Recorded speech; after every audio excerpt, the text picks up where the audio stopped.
জান্নাতের বাগান বলা হয়েছে। জান্নাতের বাগানের মধ্যে কে না আসতে চায় বলেন,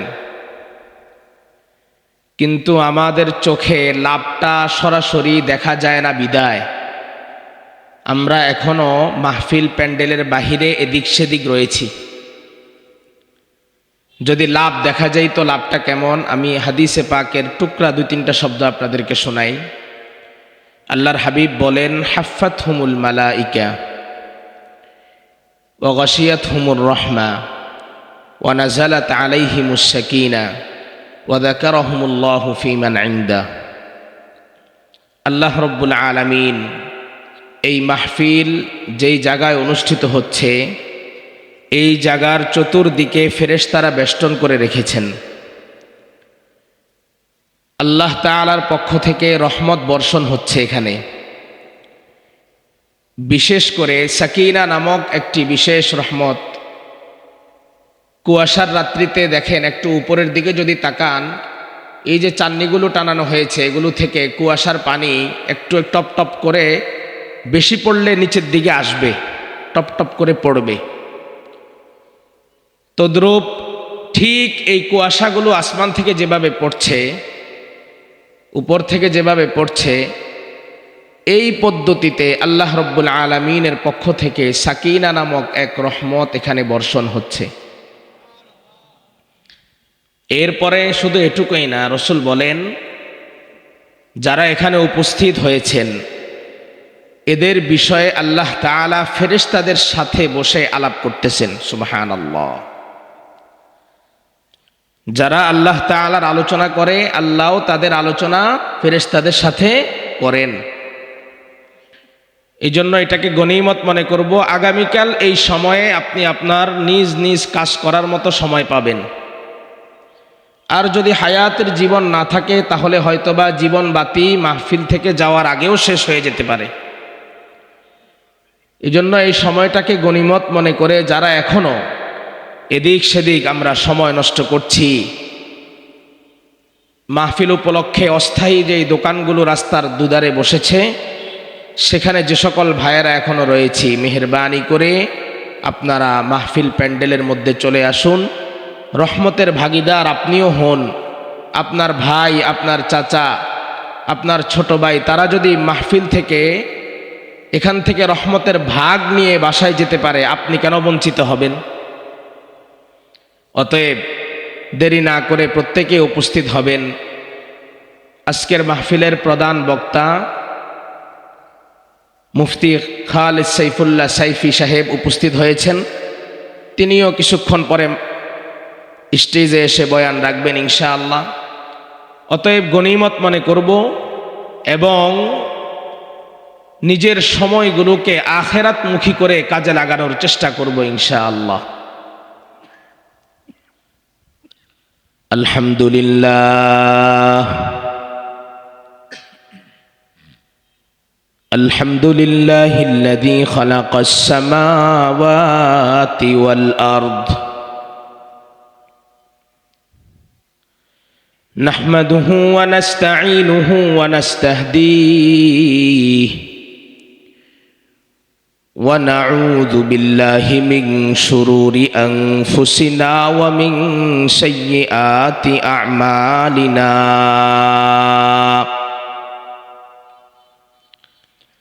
من يهد الله فلا مضل له ومن يضلله فلا هادي له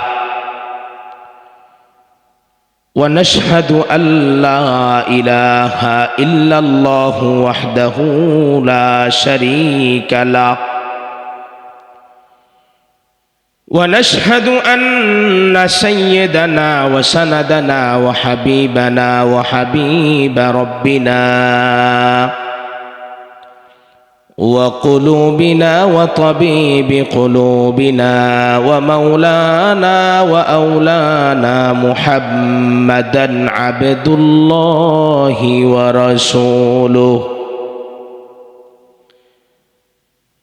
الذي أرسله بالحق بشيرا ونذيرا وداعيا إلى الله بإذنه وسراجا وقمرا منيرا.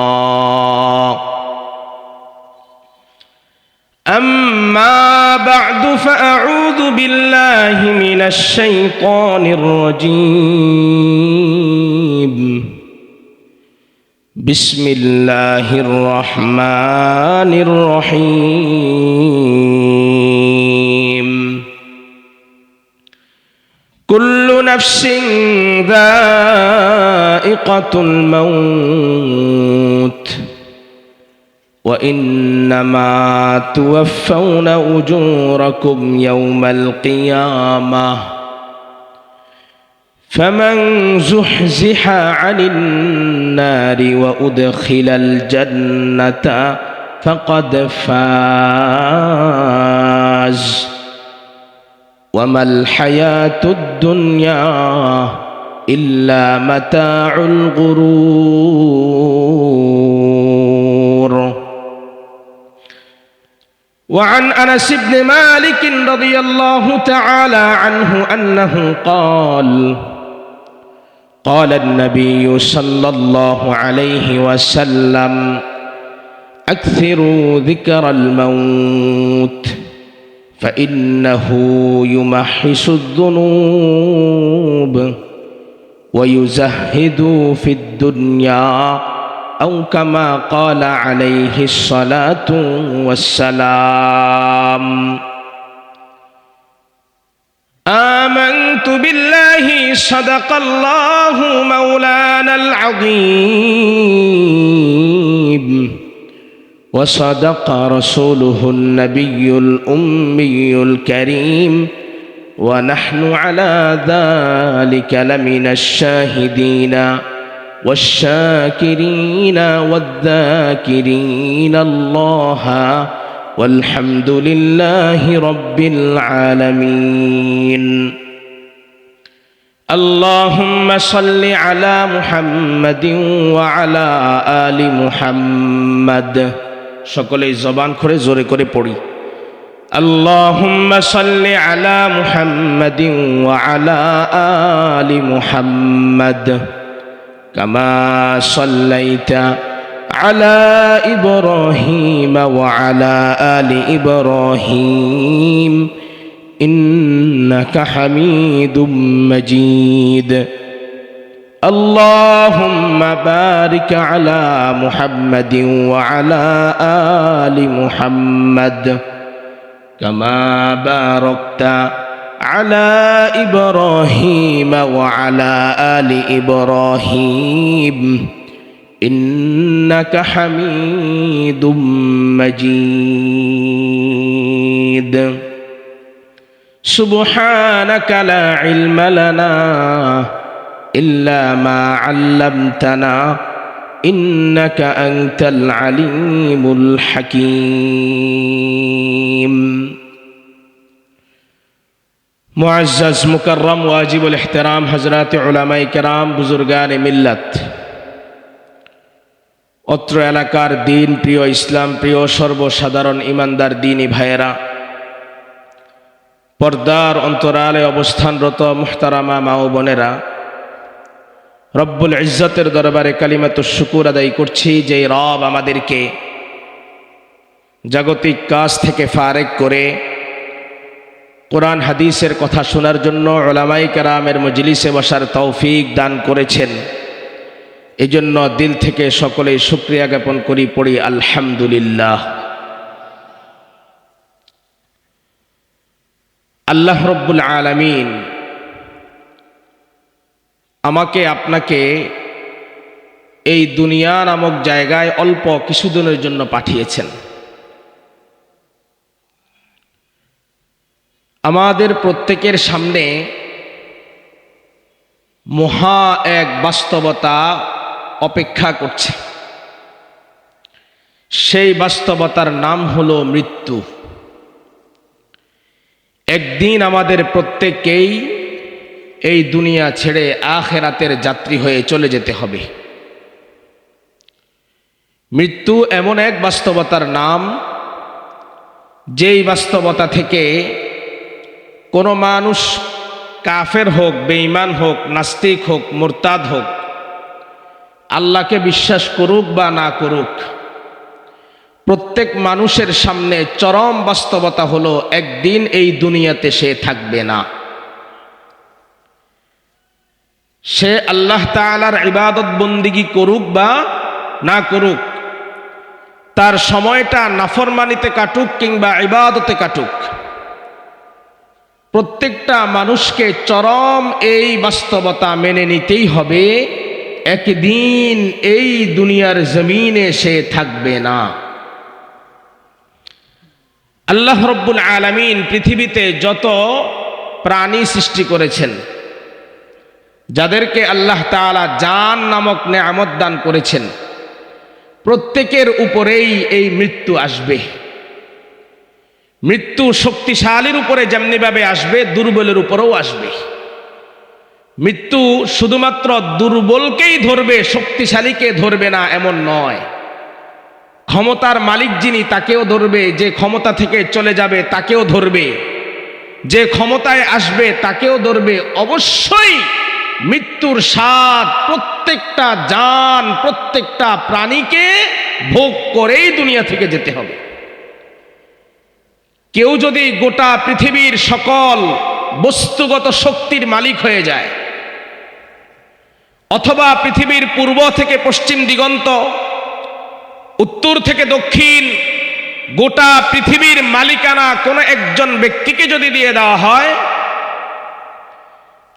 আর সে যদি বলে এই রাজত্বের কারণে, পৃথিবীর এই রাজত্বের কারণে আমি দুনিয়া থেকে কোনোদিন যাব না, তার এই কথা চরম মিথ্যা বলে প্রমাণিত হবে।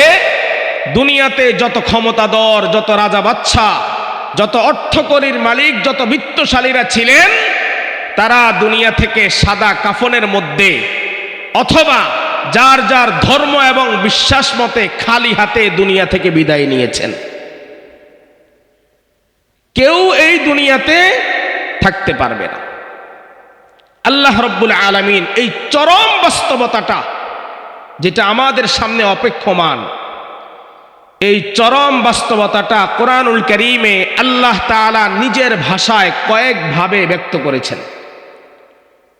সূরাতু আলে ইমরানের 185 নম্বর আয়াতে আল্লাহ রব্বুল আলামিন বলেন, কুল্লু নাফসিন যায়িকাতুল মাউত। দুনিয়ার জমিনে আমি যত মানুষকে জান দান করেছি, যত প্রাণী আমি সৃষ্টি করেছি, প্রত্যেকেই মৃত্যুর স্বাদ আস্বাদন করে দুনিয়া থেকে যেতে হবে। ওয়া ইন্নামা তুওয়াফাউনা উজুরাকুম ইয়াউমাল কিয়ামা, এবং প্রত্যেককেই কিয়ামতের দিন আমি তার করা আমলের জাযা পরিপূর্ণভাবে তাকে বুঝাইয়া দিব। ফামান যুহজিহা আনিন নারি ওয়া উদখিলাল জান্নাতা ফাকাদ ফাজ। প্রতিদান দিবসের দিন তার হাতে যখন আমি তার আমলনামা দিয়ে তার কৃতকর্মের প্রতিদান তাকে বুঝাইয়া দিব, ওই সময় যদি কেউ জাহান্নামের আগুন থেকে বেঁচে যায়, ওই ব্যক্তি হবে সবচেয়ে বড় সফল কাম। আল্লাহ তাআলা বলেন, ওয়ামাল হায়াতুদ দুনিয়া ইল্লা মাতাউল গুরুর। দুনিয়ার জীবন এই ক্ষণস্থায়ী জীবন, যেই জীবন মানুষকে প্রতিনিয়ত ধোঁকার মধ্যে রেখেছে। আল্লাহ বলেন, হায়াতুদ দুনিয়া ইল্লা মাতাউল গুরুর। পার্থিব এই জীবনের যাবতীয় সমস্ত কিছু ধোঁকা ছাড়া, প্রতারণা ছাড়া আর কিছুই নয়। বাস্তবতা মানুষের তখনই বুঝে আসবে, চোখ দুটা বন্ধ হয়ে যাওয়ার পর। তখন আমি আব্দুল করিম ছিলাম, আব্দুল খালেক, আব্দুল সত্তার ছিলাম। মানুষ আমাকে ওই সময় থেকে বলা শুরু করবে, আব্দুল করিম সাহেবের লাশ, আব্দুল সত্তার সাহেবের লাশ, আব্দুল করিম সাহেবের লাশ। মানুষ সেই দিন আমার নামের সাথে আরো একটা বিশেষণ লাগায়া দিবে, ওই বিশেষণের নাম হলো লাশ, মানে আমার আর কোনো দাম নাই। প্রিয়তমা স্ত্রী সেই দিন আমাকে তার সাথে আর এক খাটের মধ্যে জায়গা দিবে না। আদরের সন্তান সেদিন আমাকে জড়িয়ে ধরে বলবে না, বাবা তোমাকে কবরস্থ করব না, কাফন দাফন দিব না, তুমি আমাদের সাথে মরে গেছো তো কি হয়েছে, এভাবেই থাকবা। কারণ মৃত্যুর স্বাদ আস্বাদন করার সাথে সাথে দুনিয়ার জীবনের সাথে আমার যাবতীয় সম্পর্ক নিশ্চিহ্ন হয়ে গেল, শেষ হয়ে গেল। আল্লাহ রাব্বুল আলামিন সূরা আম্বিয়ার 35 নম্বর আয়াতের মধ্যে বলেন, কুল্লু নাফসিন যায়িকাতুল মাউত, প্রত্যেকটা প্রাণীকে মৃত্যুর স্বাদ আস্বাদন করতে হবে। ওয়া নাবলুকুম বিশ-শাররি ওয়াল খাইরি ফিতনাহ ওয়া ইলাইনা তুরজাউন। আল্লাহ তাআলা বলেন, আমি তোমাদেরকে মন্দ এবং ভালো দ্বারা পরীক্ষা করে থাকি।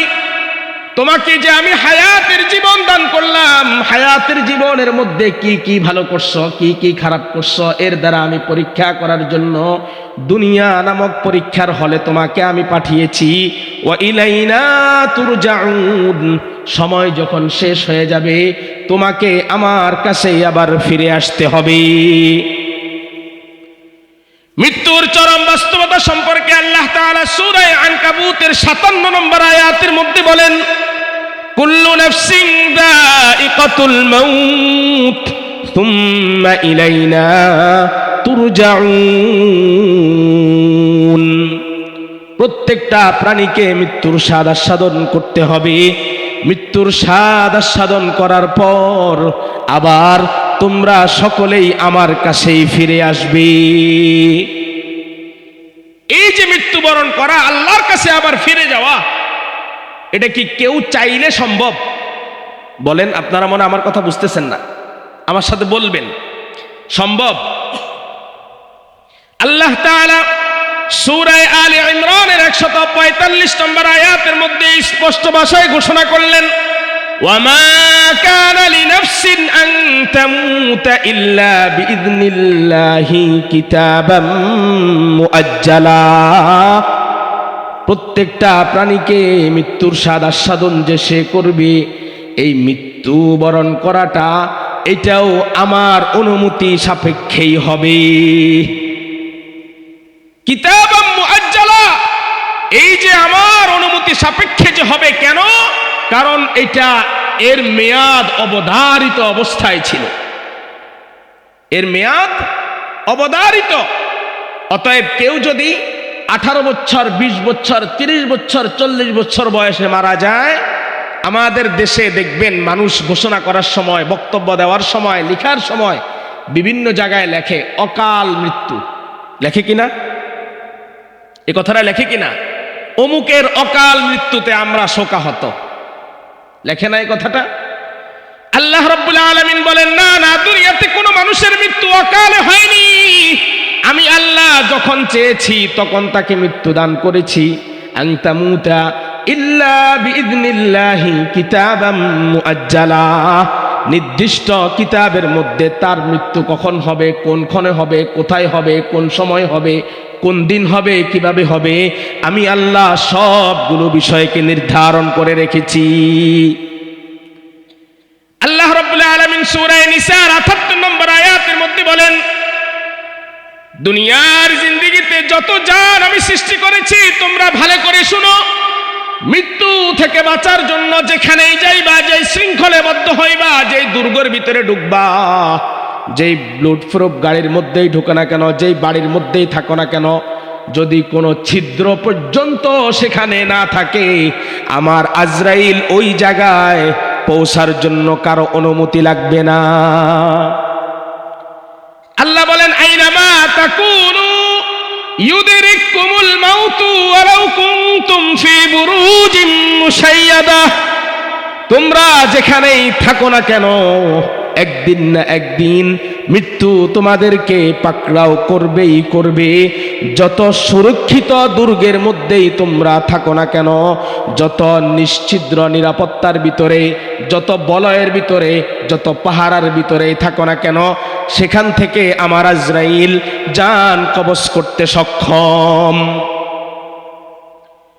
আল্লাহ রাব্বুল আলামিন সূরাতুল আরাফের 34 নম্বর আয়াতের মধ্যে বলেন, ওয়ালিকুল্লি উম্মাতিন আজাল ফাইযা জাআ আজালুহুম লা ইস্তাখিরুনা সাআতাও ওয়া লা ইস্তাকদিমুন। আল্লাহ তাআলা বলেন, দুনিয়াতে আমি যত জাতি, যত উম্মত, যত গোত্র, যত মানুষকে আমি দুনিয়াতে সৃষ্টি করেছি, যখন তাদের কাছে মৃত্যুর সময় চলে আসবে, মৃত্যুর সময় আসার পর একটা মুহূর্ত আগেও করা হবে না, এক মুহূর্ত পরেও করা হবে না। মা সন্তানকে দুগ্ধদান করার জন্য কোলের মধ্যে উঠিয়ে নিয়েছে, সন্তানের মুখের মধ্যে মায়ের দুধ, সন্তান মায়ের দুধ খাওয়া অবস্থায় আজরাইল যদি এসে যায়, মা যদি আজরাইলকে বলে, আজরাইল সন্তানকে আমি দুধ পান করাচ্ছি, একটু পরে তুমি আমার জানটা কবজ করো, আজরাইল বলবে না, লা ইস্তাখিরুনা সাআতাও ওয়া লা ইস্তাকদিমুন। আমার আল্লাহ এক মুহূর্ত আগেও করবেন না, এক মুহূর্ত পরেও করবেন না, তোমার জন্য এই সুযোগ আমি দিতে পারবো না।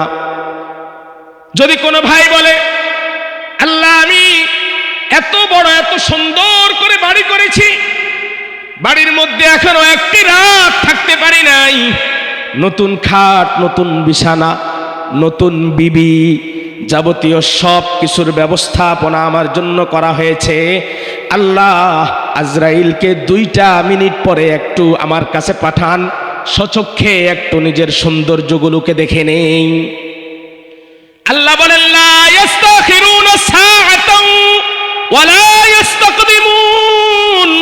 বান্দা ভালো করে শুনো, মৃত্যু যখন তোমার কাছে আসবে, এক মুহূর্ত আগেও করা হবে না, এক মুহূর্ত পরেও করা হবে না, সাথে সাথে তোমার জানটা কবজ হয়ে যাবে। আল্লাহ তাআলা সূরাতুল কসাসের 88 নম্বর আয়াতের মধ্যে বলেন, মৃত্যু কেমন হবে, কেমন? কুল্লু শাইইন হালিকুন ইল্লা ওয়াজহাহু ওয়া ইলাইহি লাহুল হুকমু ওয়া ইলাইহি তুরজাউন। দুনিয়ার জমিনের মধ্যে আল্লাহ তাআলা জান বেজান যত জিনিসকে সৃষ্টি করেছেন, যত জিনিসের মধ্যে আল্লাহ তাআলা রূহ দিয়েছেন, প্রাণ দিয়েছেন, যত জিনিসের মধ্যে দেন নাই যত নিষ্প্রাণ, কোন জিনিস একটি সময় পর্যন্ত দুনিয়াতে আর থাকবে না একমাত্র আল্লাহর সত্তা ছাড়া। যেই মালাকুল মাউত আজরাইলকে আল্লাহ তাআলা মানুষের জান কবজ করার জন্য দায়িত্ব দিয়েছেন, মালাকুল মাউত আজরাইলকে আল্লাহ তাআলা বলবেন, আজরাইল দুনিয়ার মানুষের উপরে কিয়ামত কায়েম হয়ে যাওয়ার পরে প্রত্যেকটা মানুষ যখন দুনিয়া থেকে চলে যাবে, দুনিয়াতে কোনো প্রাণ আর বাকি থাকবে না। আজরাইল, আর কে কে বাকি আছে বলো?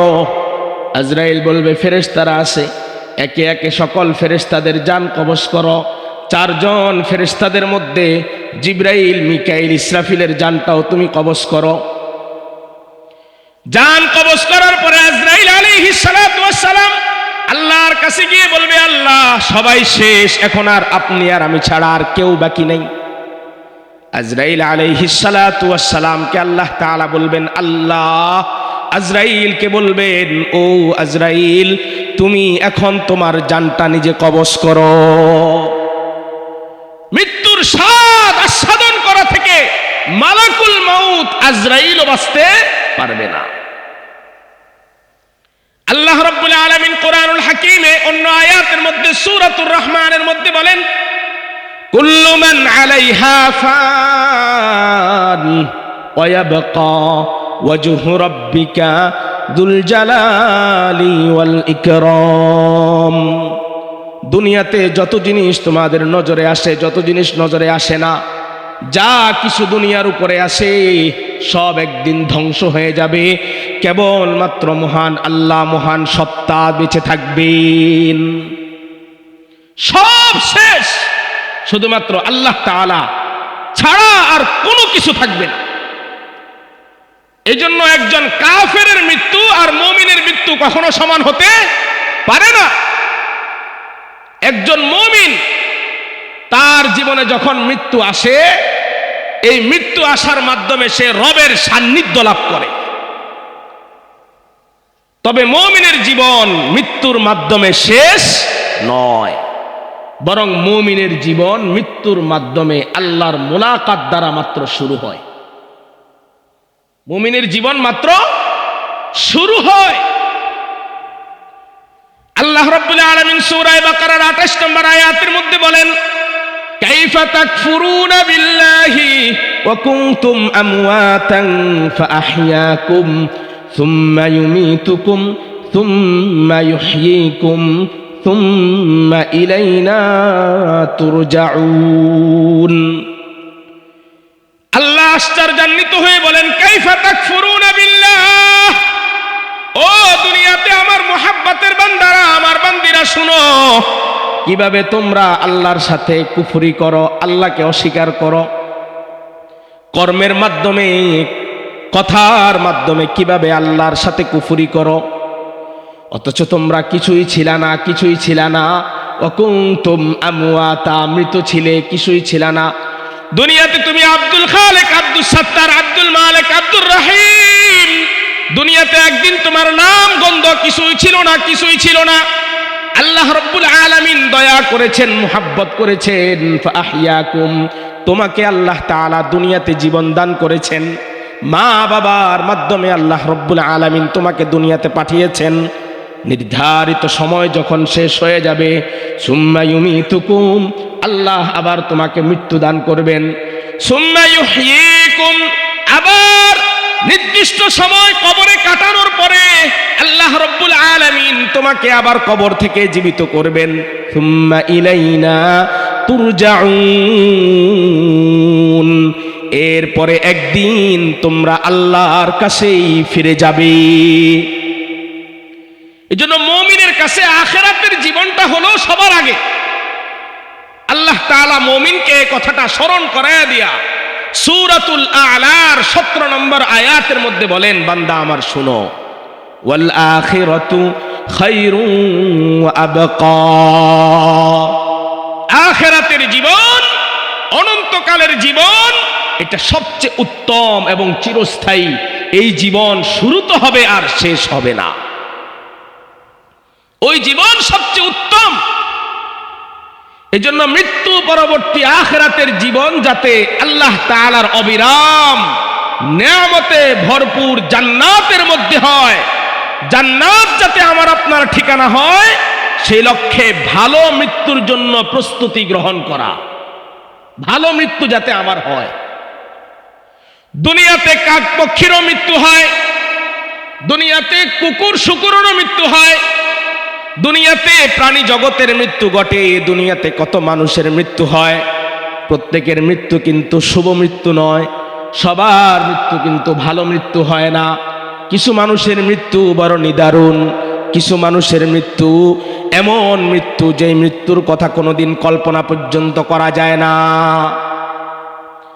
আল্লাহ রাব্বুল আলামিনের কাছে ভালো মৃত্যুর জন্য দোয়া করতে হবে, 1 নাম্বার।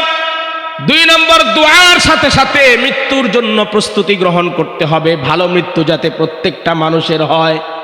যেদিন থেকে নিজেকে ইমানদার দাবি করি, মুমিন দাবি করি, যেদিন থেকে নিজেকে আল্লাহর বান্দা বলে দাবি করি, ওই দিন থেকে আমার মৃত্যুর সাথে সাথে আল্লাহ তাআলার সাথে আমার আখিরাতের যে মোলাকাত হবে, ওই মোলাকাতকে যেহেতু বিশ্বাস করি, ভালো মৃত্যু ছাড়া যদি আল্লাহর মোলাকাতে যাই, আল্লাহ তাআলা বান্দা বলে পরিচয় দিবেন না। মৃত্যুটা ভালো হতে হবে। এখন এই ভালো মৃত্যু মানুষের দুনিয়াতে হয়েছে কিনা এটা বোঝা যাবে কয়েকটা কাজের মাধ্যমে। লোকটা যখন মারা গিয়েছে তখন তার মৃত্যুটা কি ভালো ছিল কিনা এটা বোঝা যাবে কয়েকটা কাজের মাধ্যমে। কিসের মাধ্যমে বলেন? কষ্ট হচ্ছে আপনাদের? কয়েকটা কাজের মাধ্যমে বোঝা যাবে। এক নাম্বার কাজ হলো, আল্লাহ তাআলা তার পক্ষ থেকে আমার আপনার জন্য যে জীবন ব্যবস্থা দান করেছেন, এই জীবন ব্যবস্থার ভিতরে যে সকল ফরজ বিধানগুলো রয়েছে, এই ফরজ বিধানগুলো যদি যথাযথভাবে আদায় করতে পারি,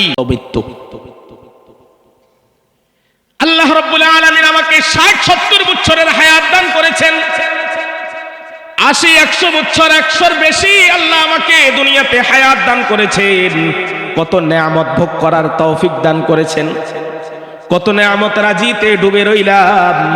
আল্লাহ তাআলা যে সকল ফরজ বিধানগুলো দিয়েছে, এই ফরজ বিধান আমি যখন থেকে বালেগ হয়েছি, মৃত্যুর আগের দিন পর্যন্ত, মৃত্যুর মুহূর্ত পর্যন্ত আল্লাহ রাব্বুল আলামিনের পক্ষ থেকে এই ফরজ বিধানগুলো আমার উপরে ফরজ ছিল।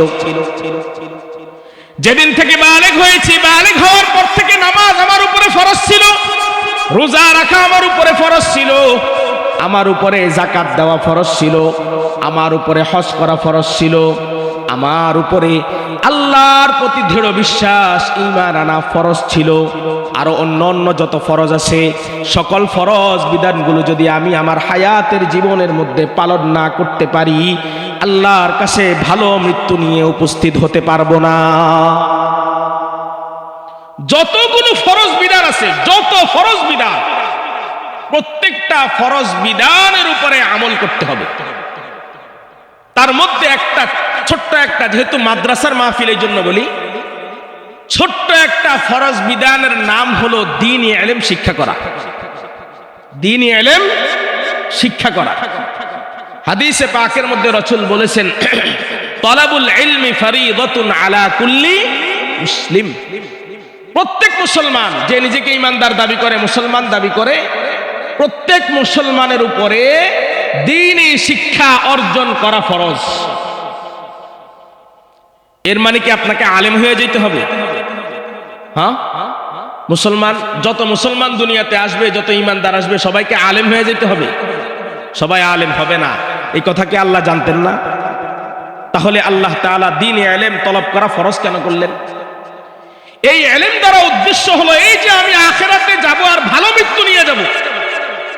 এই ভালো মৃত্যু নিয়ে যাওয়ার জন্য আল্লাহর পক্ষ থেকে যে ফরজ বিধানগুলো দিয়েছেন, এই ফরজ বিধানগুলো পালন করার জন্য যা যা ইলম থাকা দরকার, ওই পরিমাণ ইলম আমাদের প্রত্যেককেই শিখতে হবে, যেটা এই জাতীয় কওমি মাদ্রাসাগুলো থেকে আপনার কোমলমতি শিক্ষার্থীর দিলের ভিতরে ছোট থেকেই ঢুকিয়ে দেওয়া হয়।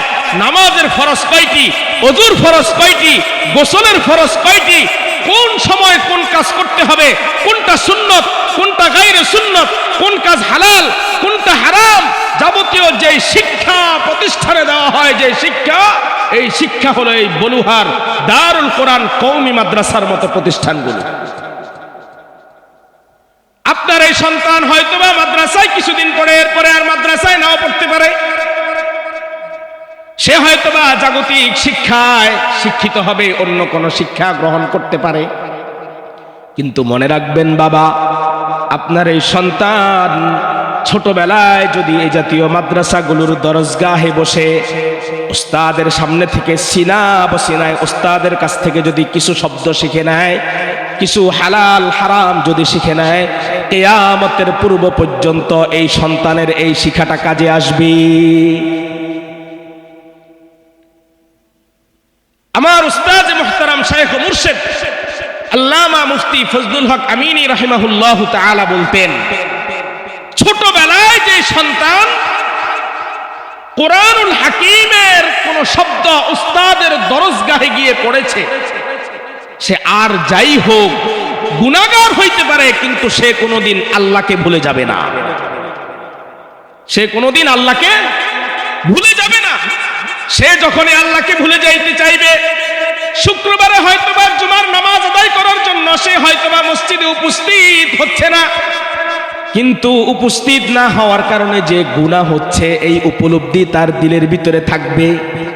কেউ যখন তাকে জিজ্ঞাসা করবে, ভাই তুমি জুমার নামাজ আদায় করতে যাও নাই, গুনাহ হয়েছে কিনা, সে অকপটে স্বীকার করে নিবে, হ্যাঁ গুনাহ হয়েছে। এই উপলব্ধিটা আসার জন্য এই জাতীয় কওমি মাদ্রাসাগুলোর দরজগাহে বসা উচিত। আর যাদের সাথে দ্বীনের ন্যূনতম সম্পর্ক নাই, এরকম ছোট্ট ঘটনা শুনেন। ঢাকায় নামাজ পড়ানোর সুবাদে বিভিন্ন শ্রেণী পেশার মানুষের সাথে মিলতে হয়। একদিন এক আল্লাহর বান্দা এসে আমাকে জিজ্ঞাসা করতেছে, হুজুর বাবার জানাজা, তার বাবার জানাজায় সে আসছে, জানাজার নামাজ পড়বে, আমি ইমামতি করব। ওই মুহূর্তে সে জিজ্ঞাসা করতেছে, হুজুর জানাজার নামাজ পড়বো, বাবার ওযু লাগবে কিনা? জানাজার নামাজ পড়তে আসছি, আমি তো ওযু করি নাই, ওযু লাগবে কিনা? এমন সন্তানও এখনো পর্যন্ত বাংলার বুকে মানুষের ঘরে জন্ম নেয়। এই জন্য বাবা হাতে পায়ে ধরে বলি, ফরজিয়াত বিধান আল্লাহ রাব্বুল আলামিন যে সকল ফরজ বিধান আপনার আমার জন্য আরোপ করেছেন, ফরজ বিধানগুলো ভালোভাবে আমল করার জন্য, আখিরাতে ভালো মৃত্যু নিয়ে আল্লাহর কাছে উপস্থিত হওয়ার জন্য, ভালো ভালো মুখ নিয়ে আল্লাহর কাছে যাওয়ার জন্য, হাস্যোজ্জ্বল চেহারা নিয়ে আল্লাহর কাছে উপস্থিত হওয়ার জন্য এই জাতীয় মাদ্রাসাগুলোর বিকল্প নাই। দ্বীনি ইলম শিখতেই হবে, এক নম্বর কাজ। দুই নম্বর কাজ, জীবনের সর্বক্ষেত্রে আল্লাহর রাসূলের সুন্নতের অনুসরণ করতে হবে। আল্লাহর হাবিব মুহাম্মদ আরবি সাল্লাল্লাহু আলাইহি ওয়াসাল্লামকে আল্লাহ রাব্বুল আলামিন দুনিয়াতে আমার আপনার জন্য মডেল হিসেবে পাঠিয়েছেন। মডেল আল্লাহ তাআলা কোরআনুল হাকিমে সূরাতুল আহজাবের মধ্যে বলেন, 21তম পারার 19 নম্বর পৃষ্ঠার মধ্যে একেবারে শেষের দিকে রয়েছে, আল্লাহ বলেন, লাকাদ কানা লাকুম ফি রাসূলিল্লাহি উসওয়াতুন হাসানাহ। আমার বান্দারা ভালো করে শোনো, দুনিয়াতে তোমার মডেল প্রয়োজন। তুমি বাড়ি করবা, ইঞ্জিনিয়ারের কাছে যাও, ইঞ্জিনিয়ার সাহেব বাড়ি করব, নকশা তৈরি করে দেন। পিলার কোনটা কোন জায়গায় হবে, কোন দেয়াল কোন জায়গায় হবে, ডাইনিংটা কোন জায়গায় হবে, কিচেনটা কোন জায়গায় হবে, বাথরুম কোন জায়গায় হবে, ইঞ্জিনিয়ার সাহেব ওগুলো সব একে একে সুন্দর করে বুঝিয়ে দেন। মিস্ত্রির হাতে দেওয়ার পর সে ওভাবে আপনার জন্য বাড়ি নির্মাণ করে, মডেলকে সামনে রেখে আল্লাহ রাব্বুল আলামিন দুনিয়ার জমিনে তার বান্দাবান্দীদেরকে বলে, আমার বান্দাবান্দীরা শোনো, দুনিয়াতে তুমি কিভাবে চলবা, কিভাবে ঘুমাইবা, কিভাবে খাইবা, কিভাবে শুইবা, তুমি কোন কাজ কিভাবে করবা, তুমি টয়লেটে কিভাবে যাইবা, টয়লেট থেকে কিভাবে বের হইবা, কিভাবে খাইবা, মানুষের সাথে কিভাবে চলবা, যাবতীয় সকল কিছুর মডেল হিসাবে তোমাকে দুনিয়াতে পাঠানোর আগেই আমি একজন রাসূলকে দুনিয়াতে পাঠানোর সিদ্ধান্ত নিয়েছি। লাকাদ কানা লাকুম ফি রাসূলিল্লাহি উসওয়াতুন হাসানাহ। তোমাদের কাছে এমন এক মডেলওয়ালা রাসূল আমি পাঠিয়েছি, যেই রাসূলের চরিত্র সম্পর্কে বলতে গেলে আম্মা জান আয়েশা সিদ্দিকা রাদিয়াল্লাহু তাআলা আনহা বলেন, খুলুকুহু আল কুরআন। আমার রাসূলের চরিত্র হলো গোটা কোরআন শরীফ। সুবহানাল্লাহ। ভাইরা আমার, এখন তো যুবক ভাইরা মডেল যদি করতে চায়, চুলের কাটিং কিভাবে করবে, গায়ের পোশাক কিভাবে গায়ে দিবে, জামাটা কি পরবে, কোন কালারের পরবে, কোন ছবিওয়ালা পরবে, সবকিছুর মডেল ঠিক করে। অমুক নায়কের ছবিটা সুন্দর, তার ছবিওয়ালা জামা আমার গায়ে উঠাইতে হবে। অমুকের চুলের কাঠিন ভালো, ওই কাঠিন অনুযায়ী আমার চুল কাটতে হবে। আল্লাহর হাবিব মুহাম্মদ আরবি সাল্লাল্লাহু আলাইহি ওয়াসাল্লামের 63 বছর হায়াতের জিন্দেগিতে মাথা থেকে নিয়ে পা পর্যন্ত আল্লাহর হাবিব মুহাম্মদ আরবি গোটা বান্দা বান্দীদের জন্য, গোটা উম্মতের জন্য রোল মডেল হয়ে দুনিয়াতে এসেছেন।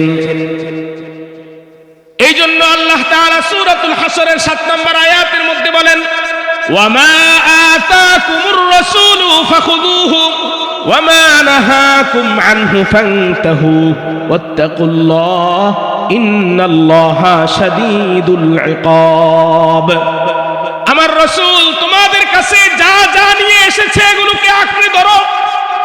রাসূল যা যা নিয়ে এসেছে এগুলোকে আঁকড়ে ধরো, ভালো করে ধরো। তুমি রাসূলের সুন্নতের উপরে ভালো করে আমল করো। তুমি যখন মারা যাইবা, মারা যাওয়ার সময় রাসূলের সুন্নতের উপরে আমল করার কারণে তোমার চেহারা এগুলো সব প্রস্ফুটিত হবে, চেহারাটা উজ্জ্বল হয়ে যাবে, সুন্দর হয়ে যাবে। আল্লাহর হাবিব হাউজে কাউসারের পাড়ে তোমাকে পানি পান করার জন্য অপেক্ষা করতে থাকবে। আল্লাহর রাসূল সাল্লাল্লাহু আলাইহি ওয়াসাল্লামের সাহাবীরা রাসূলকে জিজ্ঞাসা করলেন, ওগো আল্লাহর নবী, আপনারা তো উম্মতের ভিতরে, আপনি আপনার সুন্নতের উপরে আমলকারী উম্মতদেরকে কিভাবে চিনবেন? রাসূলকে প্রশ্ন করছে, আপনি আপনার উম্মতদেরকে কিভাবে চিনবেন হাসরের মাঠে? আল্লাহর হাবিব বললেন, শুনো আমার সাহাবীরা, যদি কোনো একটা ঘোড়ার কপালের মধ্যে সাদা কোনো দাগ থাকে, অনেকগুলো ঘোড়ার পালের মধ্যে যদি তাকে ছেড়ে দেওয়া হয়, সাদা কপালওয়ালা ওই ঘোড়াটাকে বের করা যেমনি ভাবে সহজ, আমার উম্মতের অজুর জায়গাগুলো হাসরের মাঠে চমকাইতে থাকবে। আমি ওগুলো দেখে দেখে তাদেরকে নিয়ে আসব। তসবির দানা আছে না, কিছু কিছু তসবি দেখবেন রাত্রেবেলায় লাইট বন্ধ করে রাখলে জ্বলে, আছে না এরকম? ওই তসবির দানাটা যদি আপনি নিতে যান, তাহলে কি এদিক সেদিক হাতায়া লইতে হইব? এখন তো আরো সহজ, ঘরে লাইট জ্বালান, সুইচ আছে না, সুইচের মধ্যে দেখবেন এক ধরনের এখন কালারিং করে দেয়, রাত্রে ওই সুইচটা ওই জায়গায় ওখানে জ্বলে থাকে। আল্লাহর হাবিব মুহাম্মদ আরবি সাল্লাল্লাহু আলাইহি ওয়াসাল্লাম বলেন, আমার উম্মতের কপালে, হাতে, পায়ের মধ্যে অজুর জায়গাগুলো চমকাইতে থাকবে। আমি তাকে আমার সুন্নতের উপরে আমল করার কারণে, অজু করার কারণে, আল্লাহর ফরজ বিধান পালন করার কারণে, সুন্দরভাবে দুনিয়াতে চলার কারণে আমি তাকে ওগুলো দেখে দেখে চিনে চিনে নিয়ে হাউজে কাউসারের পাড়ে আমার হাতে পানি পান করাবো। 3 নাম্বার, কোন ব্যক্তি দুনিয়াতে ভালো মৃত্যুবরণ করছে কিনা, 3 নাম্বার আলামত হলো নিজের জানা অজানা সকল গুনাহের জন্য খালেস দিলে আল্লাহর কাছে বারবার তওবা করেছে কিনা। আমি গুনাহগার, আমার দ্বারা গুনাহ হয়ে যাবে, মাটির মানুষ আমি, আমার দ্বারা গুনাহ হয়ে যাওয়া অসম্ভব কিছু না। একটু আগে হুজুর বলেছেন, প্রত্যেকটা মানুষের ভিতরে নফসে আম্মারা বলতে একটা শব্দ আছে, নফসে আম্মারা বলতে একটা জিনিস আছে, যেই নফসে আম্মারা মানুষকে গুনাহের দিকে নিয়ে যায়, গুনাহ করায়, গুনাহ করতে ভালোবাসে মানুষ, গুনাহের কাজের দিকে যাইতে বেশি পছন্দ হয়। আল্লাহ রাব্বুল আলামিনের যে সকল বান্দা দুনিয়াতে হায়াত নামক গনিমত পেয়েছে, হায়াত পাওয়ার পরে হায়াতের জিন্দেগিতে আল্লাহ তাআলার আযাব ও গজবের কথা বলে গিয়ে শয়তানের ধোকায় পড়ে গুনাহ করবে, এটা আল্লাহ জানেন কি জানেন না? আল্লাহ রাব্বুল আলামিন বান্দার ভালো মৃত্যু যাতে হয়, আখিরাতে যাতে ভালো জীবন বসর করতে পারে, এই জন্য আল্লাহ রাব্বুল আলামিন তার জন্য একটা ব্যবস্থাপনা রাখছেন। ব্যবস্থাটার নাম হলো তওবা। প্রত্যেক পাপ থেকে তওবা করা ওয়াজিব। যদি কোনো পাপের সম্পর্ক আল্লাহ তাআলার সাথে হয়, আল্লাহর সাথে হয় কোনো পাপের সম্পর্ক, তাহলে আল্লাহ রাব্বুল আলামিনের কাছে খালেস দিলে তওবা করার সাথে সাথে আল্লাহ রাব্বুল আলামিন বান্দার তওবা কবুল করে তার জিন্দেগীর গুনাহগুলো ক্ষমা করে দিবেন। সুবহানাল্লাহ, জোরে বলেন। কারেন্ট চলে গেছে, এই সুযোগে কিছু মানুষ উঠা চলে গেছে। হ্যাঁ, চলে গেছে কিছু মানুষ। আচ্ছা, আপনারা যারা আসেন তারা আর উঠবেন না, ওয়াদা দেন, বলেন ইনশাআল্লাহ আর উঠবো না। আল্লাহ কবুল করুক। এই যে আপনি তওবা করছেন, এই তওবাটা খালেস তওবা হলো কিনা, এটার 3টা আলামত। কয়টা আলামত? 3টা। 1 নাম্বার আলামত হলো যেই পাপ থেকে আপনি তওবা করতেছেন ওই পাপটা পরিপূর্ণভাবে ছেড়েছেন কিনা। 2 নাম্বার হলো ওই পাপের জন্য আপনার দিলের ভিতরে অনুতপ্ততা আসছে কিনা, লজ্জিত হইছেন কিনা।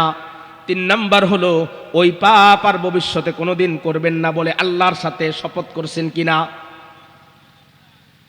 যদি এই 3 শর্তকে পুরা করে কোনো বান্দা আল্লাহর কাছে হাত উঠায় বলে, আল্লাহ আপনি আমাকে 80 বছরের হায়াত দান করেছিলেন, 80 বছরে আমি তো নামাজ পড়তে পারি নাই, আমি তো রোজা রাখি নাই, আমি তো কোনো বিধান পালন করতে পারি নাই, আমার সূরা কেরাত তো কোনো কিছুই সহি ছিল না, আমি তো বড় মাযুর ছিলাম, আল্লাহ মূর্খ ছিলাম, পড়াশোনা বাবা মা আমাকে করাইতে পারে নাই, আমি নিজেও করতে পারি নাই, আমার অসহায়ত্বের কথা আল্লাহ আমি তোমার কাছে তুলে ধরছি। আল্লাহ আপনি আমার 80 বছরের হায়াতের জিন্দেগির সমস্ত গুনাহগুলোকে আপনি ক্ষমা করে দেন। সাথে সাথে বান্দার আমলনামায় প্রত্যেকটা গুনাহকে আল্লাহ তাআলা ধুয়ে মুছে পরিষ্কার করে দিবেন। আর যদি কোনো গুনাহের সম্পর্ক বান্দার সাথে হয়, বান্দার ক্ষেতের আইল আপনি আপনার দিকে 1 কোপ বেশি কাটছেন, বান্দার জমিন আপনি 1 বিঘত 1 হাত অথবা আপনি 1 কাঠা 2 কাঠা সামান্য কিছু দখল করে রাখছেন, আপনি মানুষের উপরে জুলুম করেছেন, অত্যাচার করেছেন, নিপীড়ন চালিয়েছেন, জুলুম অত্যাচার করেছেন মানুষের উপরে, বান্দার হকের সাথে যদি সম্পৃক্ত হয় তাহলে ওই সংশ্লিষ্ট বান্দার কাছে তওবা করার সাথে সাথে বান্দার কাছে ক্ষমা চাইতে হবে। ভাই আমার, মৃত্যু কবে চলে আসে জানি না, কবে আমার মৃত্যু চলে আসবে আমি জানি না, কোন দিন আজরাইল আমার বুকের উপরে থাবা দিবে আমার জানা নাই, আজরাইল কখন আমার বুকের উপরে থাবা দিবে আমার জানা নাই, কখন আমার জানটা কবজ করে ফেলবে আমার জানা নাই। ভাই আমার, কত অত্যাচার নিপীড়ন তোমার উপরে করেছি, কত হক তোমার আমি নষ্ট করেছি। ও ভাই, তোমার হাতে পায়ে ধরে বলি তুমি আমাকে ক্ষমা করে দাও। ওই ভাই যদি ক্ষমা করে দেয়, সাথে সাথে আল্লাহ রাব্বুল আলামিনও ক্ষমা করে বান্দার জিন্দেগির গুনাহগুলোকে ক্ষমা করে দিবেন। আল্লাহ রাব্বুল আলামিন সূরা নূরের 31 নম্বর আয়াতের মধ্যে বলেন, ও দুনিয়ার জগতে আমার বান্দারা ভালো করে শুনো, ওয়াতুবু ইলাল্লাহি জামিআ আইয়ুহাল মুমিনুনা লাআল্লাকুম তুফলিহুন। হে দুনিয়ার জমিনে যারা নিজেদেরকে মুমিন দাবি করো, আমার মুমিন বান্দারা, তোমরা সবাই আল্লাহর দিকে ফিরো, তওবা করো। যদি তওবা করে আসতে পারো তাহলে তোমরা সফল কাম হয়ে যাইবা। আল্লাহ তাআলা সূরাতুত তাহরীমের 8 নম্বর আয়াতের মধ্যে বলেন, ইয়া আইয়ুহাল্লাযীনা আমানু তুবু ইলাল্লাহি তাওবাতান নাসুহা। হে দুনিয়ার জমিনে আমার পাঠানো ইমানদার বান্দারা, তোমরা খাঁটি দিলে আল্লাহ তাআলার কাছে তওবা করো। আসা রাব্বুকুম, আশা করা যায়, অসম্ভব কিছু নয়, আইয়ুকাফিরা আনকুম সাইয়্যাতিকুম, তোমার গুনাহ যত বেশি হোক, তোমার গুনাহ যদি সমুদ্রের ফেনা পরিমাণে হয়, তোমার গুনাহ যদি জমিন থেকে নিয়ে আসমান পর্যন্ত হয়, সমস্ত গুনাহকে আল্লাহ রাব্বুল আলামিন ক্ষমা করে দিবেন। শুধু ক্ষমা না, সাথে কি ওয়ায়ুদখিলাকুম জান্নাতিন তাজরি মিন তাহতিহাল আনহার।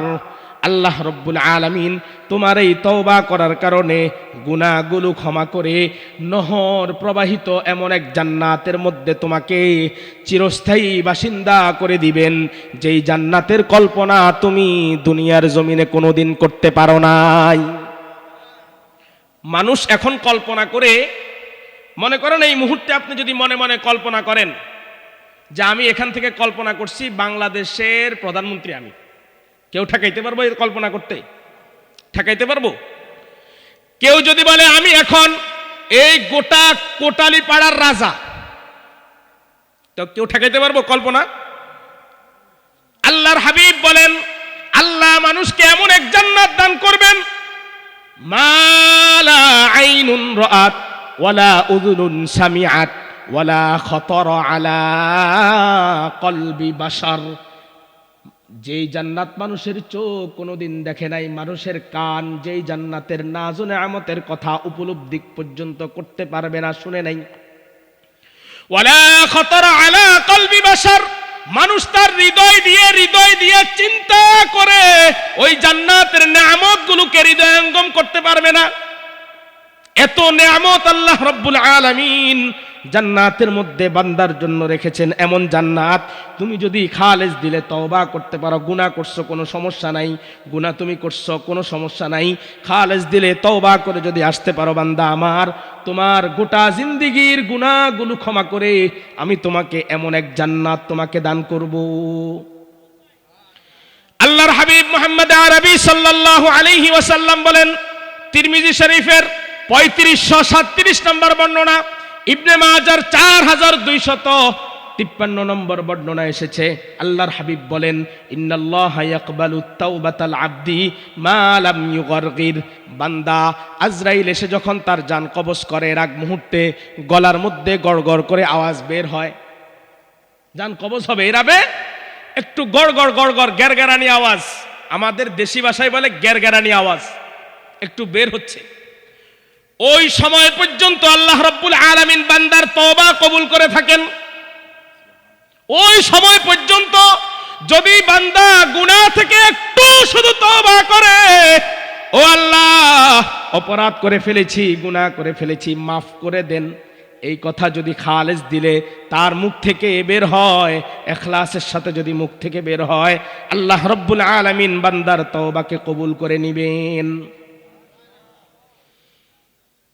তাহলে তিনটা বললাম, এক নাম্বার আল্লাহর সকল ফরজ বিধান, দুই নাম্বার রাসূলের সুন্নতের অনুসরণ, তিন নাম্বার তওবা যদি দুনিয়াতে করে তাহলে মনে করা হবে ওই ব্যক্তির মৃত্যুটা ভালো মৃত্যু।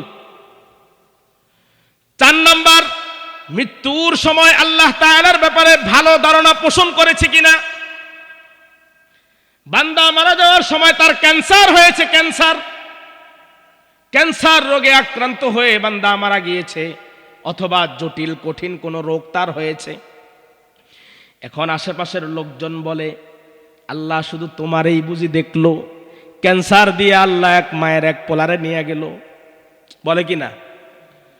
একটা মায়ের একটা মাত্র সন্তান ক্যান্সার দিয়ে আল্লাহ নিয়ে গেল, অমুকের 7 সন্তান, হেরা তো সব দুনিয়াতে এখনো আছে, আমার পোলাটা দুনিয়া থেকে কেমনে চইলা গেল।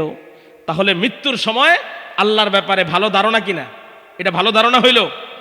আল্লাহ রাব্বুল আলামিন যখন যাকে যেভাবে চেয়েছেন ওভাবে নিয়ে গেছেন। আল্লাহর সম্পর্কে দুনিয়াতে যতদিন থাকবেন, যতদিন দুনিয়াতে আল্লাহ হায়াত দান করেন, প্রত্যেকটা মুহূর্ত আল্লাহ সম্পর্কে ভালো ধারণা রাখতে হবে। মুসলিম শরীফের 2777 নম্বর বর্ণনা, আবু দাউদ শরীফের 3113 নম্বর বর্ণনা, ইবনে মাজাহ শরীফের 4137 নম্বর বর্ণনা এসেছে। হযরত জাবির ইবনে আব্দুল্লাহ রাদিয়াল্লাহু তাআলা আনহুমা বলেন, আন্নাহু সামিআ রাসূলুল্লাহ সাল্লাল্লাহু আলাইহি ওয়াসাল্লাম ক্বাবলা মাউতিহি বিসালাসাতি আইয়াম। আল্লাহর রাসূল আর মাত্র 3 দিন পরে ইন্তেকাল করে দুনিয়া থেকে চলে যাবেন। কয়দিন? 3 দিন। আল্লাহর রাসূলের দরবারে উপস্থিত হলাম। আল্লাহর রাসূল সাল্লাল্লাহু আলাইহি ওয়াসাল্লাম ইন্তেকালের 3 দিন পূর্বে বলেছেন, আমি জাবির ইবনে আব্দুল্লাহ নিজ কানে শুনেছি আল্লাহর হাবিব বলেছেন, লা ইয়ামুতান্না আহাদুকুম ইল্লা ওয়া হুয়া ইউহসিনুয যান্না বিল্লাহি আযজা ওয়া জাল। তোমাদের মধ্যে কোনো ব্যক্তি যাতে আল্লাহর উপরে সুধারণা না থাকা অবস্থায় মৃত্যুবরণ না করে। আল্লাহর প্রতি সুধারণা রাখতে হবে। বুখারী শরীফের 7405 নম্বর বর্ণনা, আল্লাহর হাবিবের প্রিয় সাহাবী হযরতে আবু হুরায়রা রাদিয়াল্লাহু তাআলা আনহু বলেন, আন্নাহু ক্বাল قال النبي صلى الله عليه وسلم يقول الله سبحانه وتعالى الله تعالى বলেন, আনা ইনদা যন্নি আবদি বি।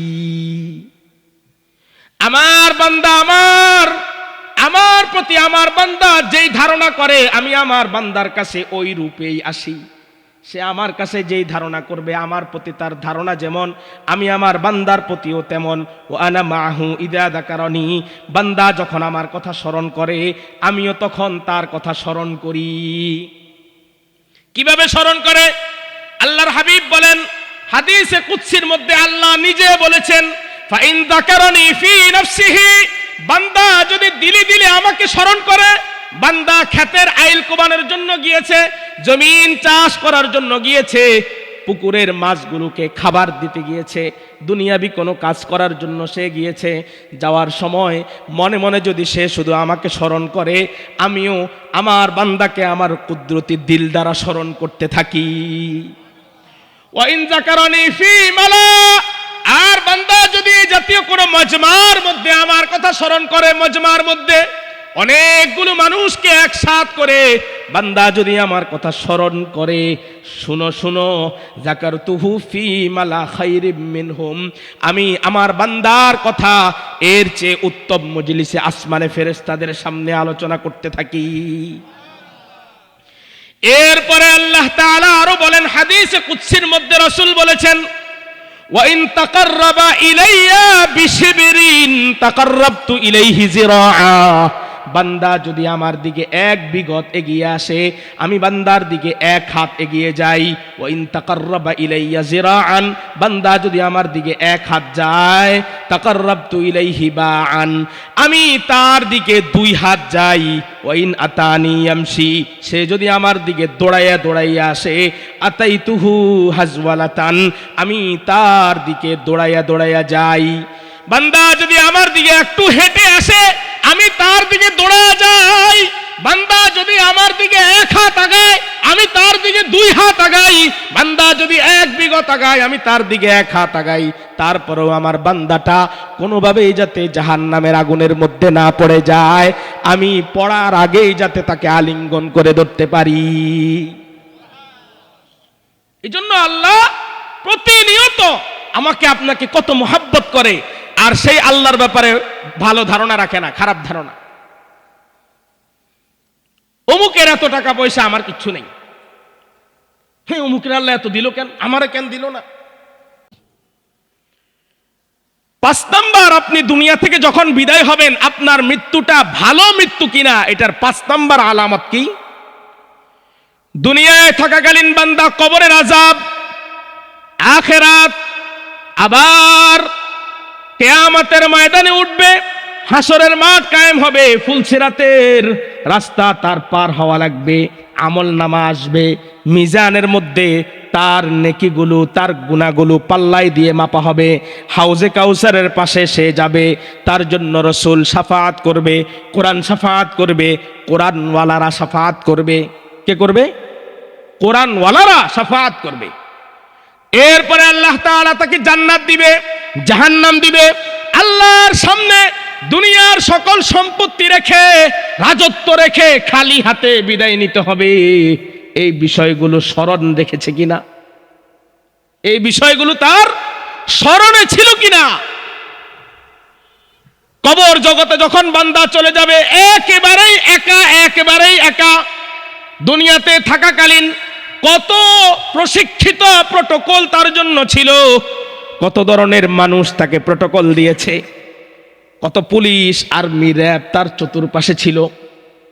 কবর জগতে 3.5 হাত মাটির নিচে এই বডিটা নিয়ে যখন শুয়ে পড়বে, সেখানে আল্লাহ রব্বুল আলামিন ছাড়া দ্বিতীয় তার জন্য অন্য কোনো সাথী নাই। একেবারে নিঃস্ব, রিক্ত হয়ে শুয়ে থাকবে। এরপরে আবার আখিরাতে পুনরুত্থান হবে, হাসরের মাঠ কায়েম হবে। সূর্য মানুষের 1 হাত অথবা 1 বিঘত মাথার উপরে থাকবে। সূর্য তার আসল পিঠ দিয়ে মানুষকে রৌদ্র দিবে, তাপ দিবে। তাপের কারণে মাথা ফেটে মগজগুলো টকবক টকবক করতে থাকবে।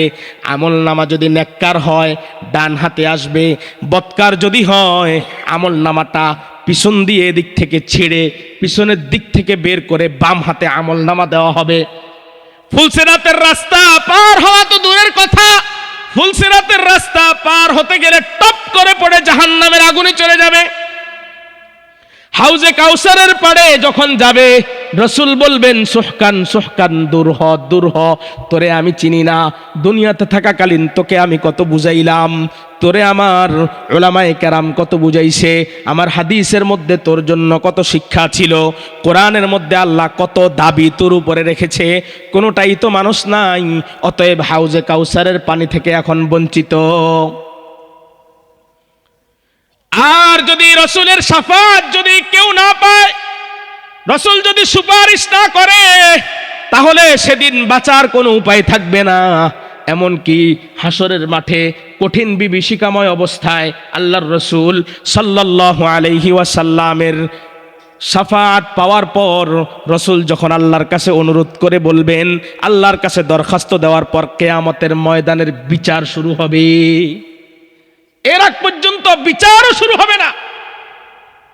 কিয়ামতের ময়দানে মানুষ যাইয়া বলবে, আল্লাহ জান্নাত দেন জাহান্নাম দেন, এই কিয়ামতের ময়দানের শাস্তি ভোগ করার ক্ষমতা আমাদের নাই, বিচার তাড়াতাড়ি করে ছেড়ে দেন,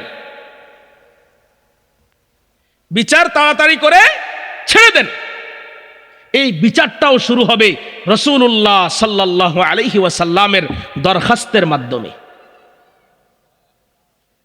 রাসূল যখন বলবে আল্লাহ বিচার শুরু করেন, শুরু করবে। কি পরিস্থিতি হবে আমার আপনার?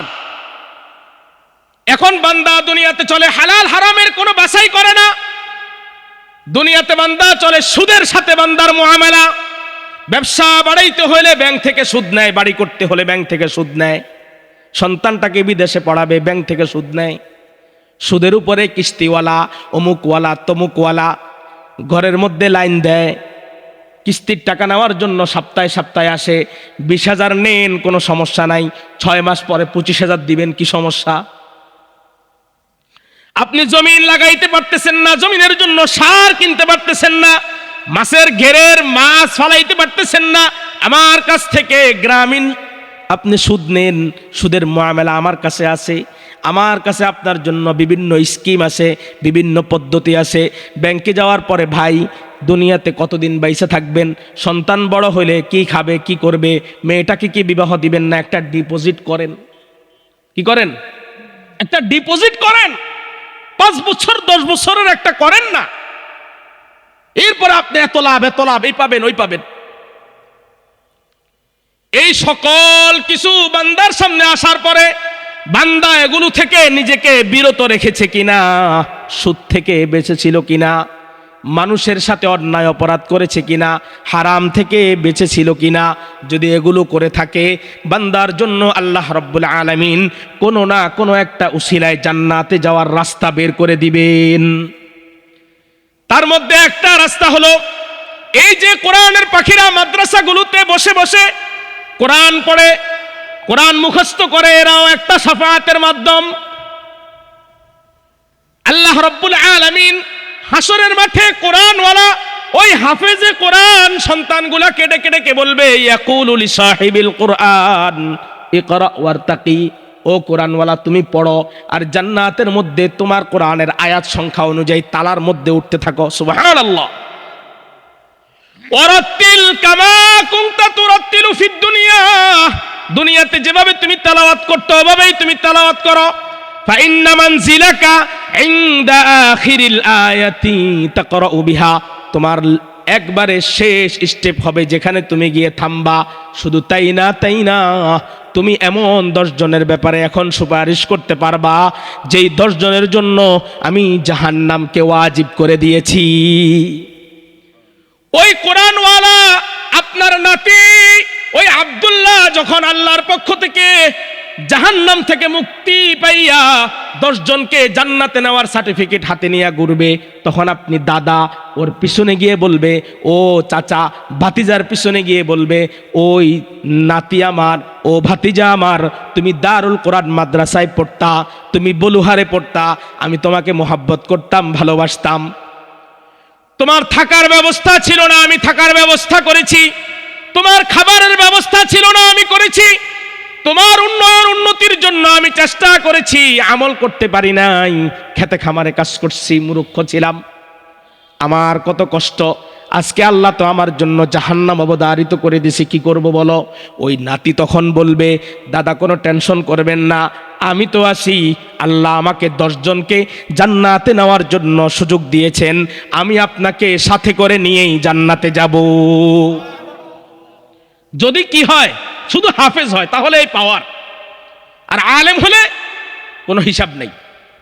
যত মানুষের ব্যাপারে চায়, একজন আলেম কিয়ামতের ময়দানে ব্যারিস্টার এবং উকিলের ওকালতির পেশায় থাকবে।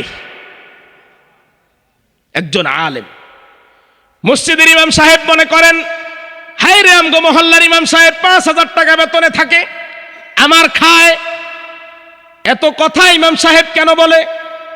ইমাম সাহেবের কাজ হলো শুধু নামাজ পড়ানো, এত কথা কেন বলে?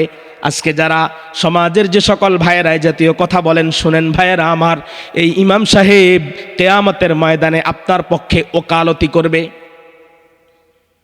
আপনার জন্য যখন জাহান্নাম দিয়ে দিবে, আপনি আপিল করার সুযোগ পাবেন।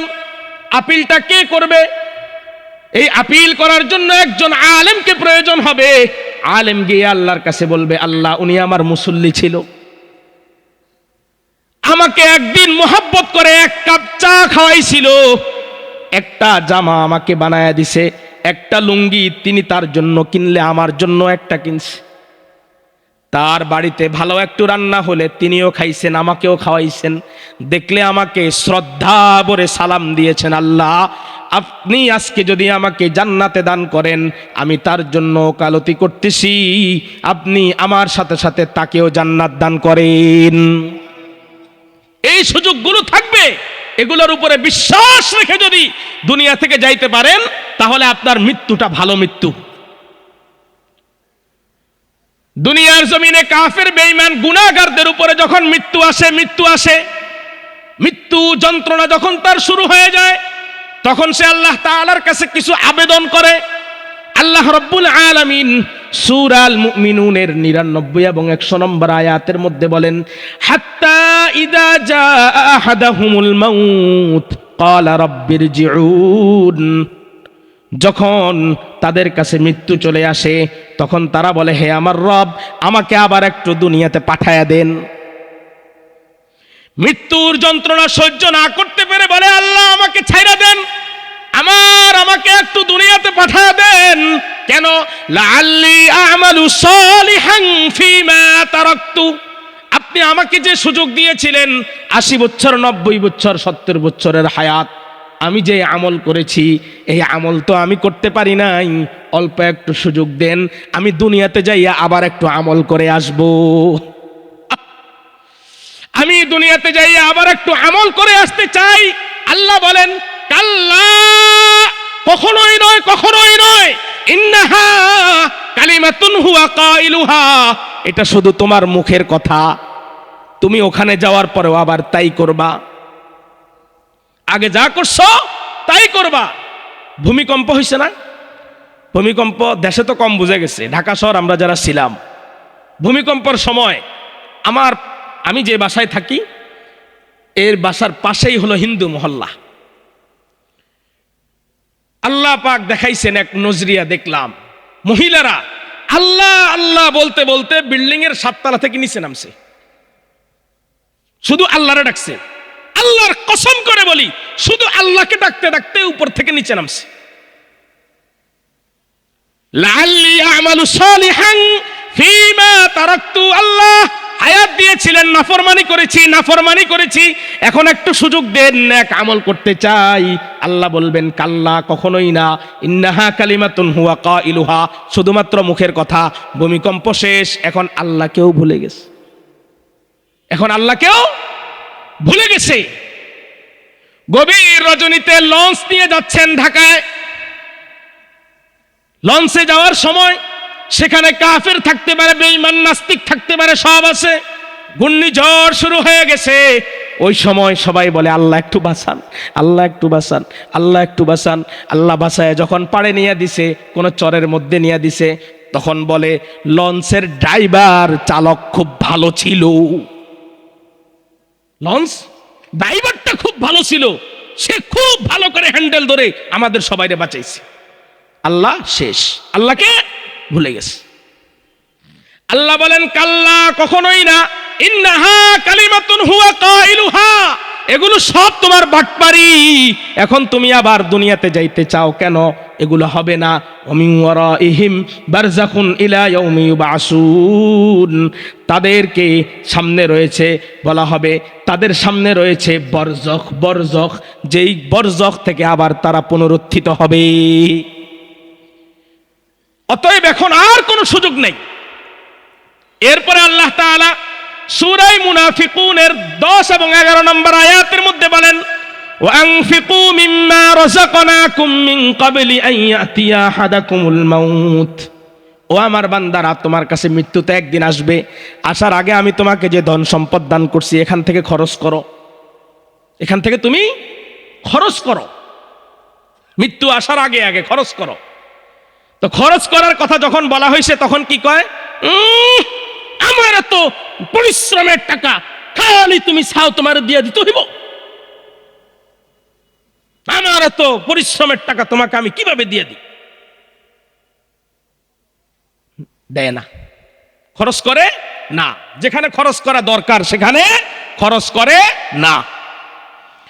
আল্লাহ বলেন যখন এই ব্যক্তির কাছে মৃত্যু চলে আসবে সে তখন বলবে ফায়াকুল রব্বি, হে আমার রব, লাউলা আখারতানি ইলা আজালিন করিব, অল্প একটু সময়ের জন্য আমাকে আবার একটু দুনিয়াতে পাঠান। অল্প একটু, আজরাইলকে বলেন 10টা মিনিট পরে আসতে, আজরাইলকে বলেন একটু সুযোগ দিতে। কেন? ফাসাদ্দাকা, আমার যা সম্পদ আপনি আমাকে দান করেছেন সব আমি সদকা করে দিব। সব কি করব? সদকা করে দিব, সব দান করে দিব, আমি আর রাখবো না কোনো সম্পদ, একটু সুযোগ দেন। এরপরে আরো শুধু এটা না, ওয়া আকুম মিনাস সলিহিন, আমি আপনার নেককার বান্দাদের অন্তর্ভুক্ত হয়ে যাব। আল্লাহ রাব্বুল আলামিন বলবেন না না, এক মুহূর্ত তোমাকে আর সুযোগ দেওয়া হবে না। ও শিল্পপতি, তোমাকে অনেক টাকার মালিক আমি দুনিয়াতে বানাইছিলাম, তোমার অনেক শিল্প প্রতিষ্ঠান ছিল, লক্ষ কোটি টাকা তোমার উপরে যাকাত এসেছে, ওগুলো তুমি ঠিক মতো আদায় করো নাই। আর এখন মৃত্যু আসার পরে বলতেছ তোমাকে সুযোগ দিলে তুমি সব সম্পত্তি দান করে পরে কবরে আসবা। এটা কখনোই দেওয়া হবে না। আল্লাহ বলেন ওয়ালাই ইউআখিরুল্লাহু নাফসান ইযা জাআ আজালুহা আল্লাহু খাবীরুম বিমা তা'মালুন। মৃত্যু যখন চলে আসছে, আজরাইল যখন হাজির হয়ে গেছে, তখন আর কিছুতেই তাকে আর কোনো সুযোগ দেওয়া হবে না, কোনো আর সুযোগ নাই। যা করছো তা নিয়ে আসো, আর তুমি যা করছো এই বিষয়ে আল্লাহ রব্বুল আলামিন সবচেয়ে বেশি ভালো জানেন। সবাই মনে হয় একটু কষ্ট হইতেছে আপনাদের, একটু জিকির করি, লা ইলাহা ইল্লাল্লাহ, লা ইলাহা ইল্লাল্লাহ। সমস্যা নেই, লা ইলাহা ইল্লাল্লাহু মুহাম্মাদুর রাসূলুল্লাহ সাল্লাল্লাহু আলাইহি ওয়াসাল্লাম। এবার যে মৃত্যুর সময় ইমানদার এই যে যা যা বললাম এগুলো সব স্মরণ রাখছে, তার মৃত্যুটা ভালো মৃত্যু না, সব স্মরণ রাখছে, আল্লাহরে ভুলে নাই, রসুলরে ভুলে নাই, তওবা করছে, আল্লাহ যে রিজিক দিছে এগুলা থেকে খরচ করছে, ভালো মতো দুনিয়ায় চলছে, কোনো নাফরমানি করে নাই। এই অবস্থায় যখন তার মৃত্যু হয়, তার মৃত্যুটা কেমন হবে? সূরা হামিম আস-সিজদা 24 নম্বর পারার 19 নম্বর পৃষ্ঠার মধ্যে সূরা হামিম সাজদা 30 এবং 32 নম্বর আয়াতের মধ্যে আল্লাহ রাব্বুল আলামিন বলেন, ইন্নাল্লাযীনা ক্বালু রাব্বুনাল্লাহ সুম্মা ইসতাকামু তাতানাজ্জালু আলাইহিমুল মালাইকা। ও আমার মুমিন বান্দা, শুনো শুনো শুনো, দুনিয়াতে হয়তোবা আমি তোমাকে বেশি অর্থ কড়ির মালিক বানাই নাই, দুনিয়াতে হয়তোবা খুব কষ্টে তোমার দিনগুলো দিনাতিপাত করেছ, হয়তোবা তুমি বড় বাড়ি বানাইতে পারো নাই, বড় গাড়ি তোমার হয় নাই, তোমার হয়তোবা অনেক সন্তান সন্ততি ছিল না। বান্দা আমার শুনো, কিন্তু তুমি যে আমার কাছে মুমিন অবস্থায় ঈমান নিয়ে ঈমানে মৃত্যুবরণ করে আসছ, তোমার প্রথম পুরস্কার শুরু। সেই পুরস্কার কি? সুম্মাস্তাকামু, এই যে তুমি অটল অবিচল ছিলা, তাতানাজ্জালু আলাইহিমুল মালাইকা, আল্লাহ পাকের একদল ফেরেশতা ওই বান্দার কাছে আসবে।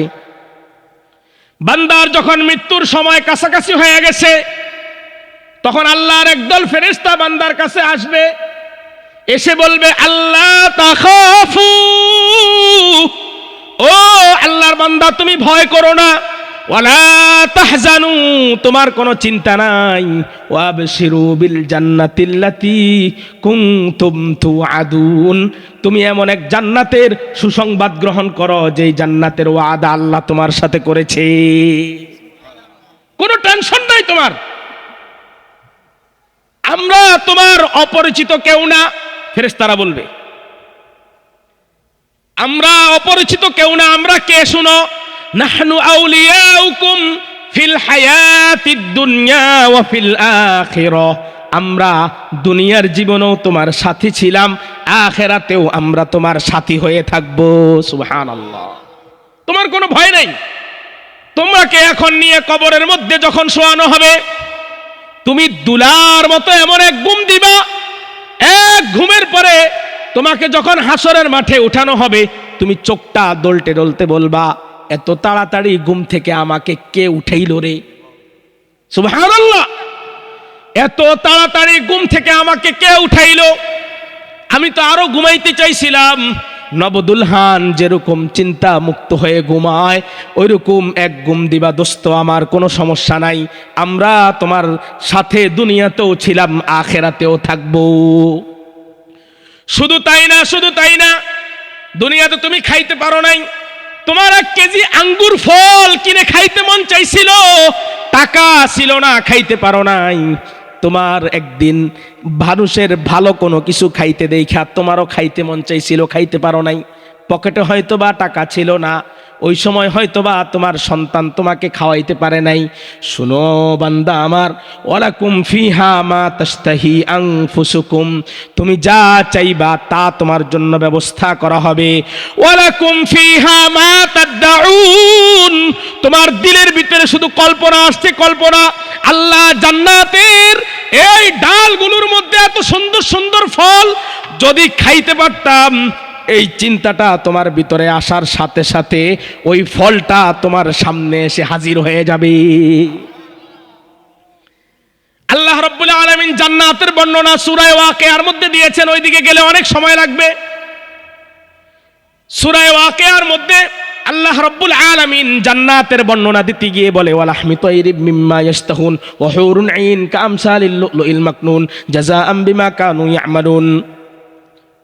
আল্লাহ তাআলা সূরা নাবার মধ্যে বলেন, ওয়া কাওয়াইবা তারাবা ওয়া কাসান দিহাকা লা ইয়াসমাউনা ফিহা লাগওয়ান ওয়ালা কিযাবা জাযাআম মির রাব্বিকা আতাআন হিসাবা। কত নেয়ামত তোমার জন্য অপেক্ষা করতেছে, তুমি শুধু একটু ইমানদার হয়ে ঈমান নিয়ে সুন্দর একটা মৃত্যু নিয়ে আমার কাছে আসো। ওয়েলকাম, অভাব নাই, কোনো কিছুর অভাব তোমার জন্য হবে না। আল্লাহ রাব্বুল আলামিন ঈমানদারের মৃত্যু সম্পর্কে সূরাতুন নাহলের 32 নম্বর আয়াতের মধ্যে বলেন, আল্লাযীনা তাতাওয়াফাহুমুল মালাইকাতু তাইয়্যিবিন ইয়াকুলুনা সালামুন আলাইকুম ইয়াকুলুনা সালামুন আলাইকুম উদখুলুল জান্নাতা বিমা কুনতুম তা'মালুন। ঈমানদারের কাছে যখন মৃত্যু আসে, তখন ফেরেশতা তার কাছে এসে দেখে সেই পবিত্র অবস্থায় আছে। কি অবস্থায়? পবিত্র অবস্থায়, রেডি হয়ে আছে, রেডি রেডি। দুলা বিয়া করতে যাওয়ার সময় হেরে জোর করে নেওয়া লাগেনি। দুলা বিয়া করতে যাইব, এখন হেরে জোর করে নিতে হইব। সে তো রেডি হইয়া, জামা কাপড় পরে রেডি হইয়া আছে। সবাই বরযাত্রী যাবে, গাড়ির মধ্যে ভালো সিটটা তার জন্য রাখবে, মালা পরাইয়া সুন্দর করে একবারে আলিশান হয়েছে বিয়া করতে যাচ্ছে। পবিত্র অবস্থায় থাকবে সে। ফেরেশতা তার কাছে আসবে, এসে বলবে, ইয়াকুলুনা সালামুন আলাইকুম, ও আব্দুল মাজেদ ভাই, আল্লাহর পক্ষ থেকে তোমার জন্য সালাম, তুমি সালাম গ্রহণ করো, সালাম গ্রহণ করো। শুধু তাই না, উদখুলুল জান্নাতা বিমা কুনতুম তা'মালুন, শীতের রজনীতে বসে বসে ওয়াজ শুনছ, ঠান্ডা পানি দিয়ে আবার ওযু করছ, নামাজ পড়ছ, তুমি যে আমার কুদরতি কদমে সেজদা দিলা, ও আমার বান্দা আব্দুল করিম, আব্দুল খালেক, আব্দুল মালিক, আব্দুস সাত্তার, শুনো, ডাইরেক্ট তুমি এখন জান্নাতের মধ্যে প্রবেশ করবা। উদখুলুল জান্নাহ, ডাইরেক্ট তুমি জান্নাতে চলে যাইবা। এজন্য ভালো মৃত্যু চান কিনা? ভালো মৃত্যু চান? ভালো মৃত্যু যদি চান, তাহলে কোরআনওয়ালাদের সংস্পর্শে, কোরআনওয়ালাদের সাথে, কোরআনের সাথে নিজের সম্পর্ক রাখতে হবে কি হবে না? রাখবেন তো ইনশাআল্লাহ? এই দারুল কোরআন মাদ্রাসাকে ভালোবাসবেন তো ইনশাআল্লাহ? এর পাশে থাকবেন তো ইনশাআল্লাহ? হ্যাঁ, শুধুমাত্র জাফর ভাই একা করছে, ওনাকে ছাইরা দিলাম, ওই ওর মাদ্রাসা ওই বুঝুক। ওই বুঝবো ওই করছে, আমগুলোকে পরামর্শ করছে মাদ্রাসা করার সময়। এরকম কে কে বলবেন হাত উঠান। ওই চাচা কয় বলবো, চাচা বুঝে নাই আমার কথা।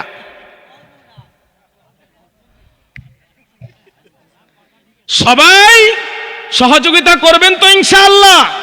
হাত উঠে আল্লাহকে দেখান, আল্লাহ আমাকে আমার জীবদ্দশায় এই মাদ্রাসার সর্বাঙ্গীন সহযোগিতা করার তৌফিক আপনি দান করেন। আমিন আমিন। ওমা তৌফিকি ইল্লা বিল্লাহ। ওমা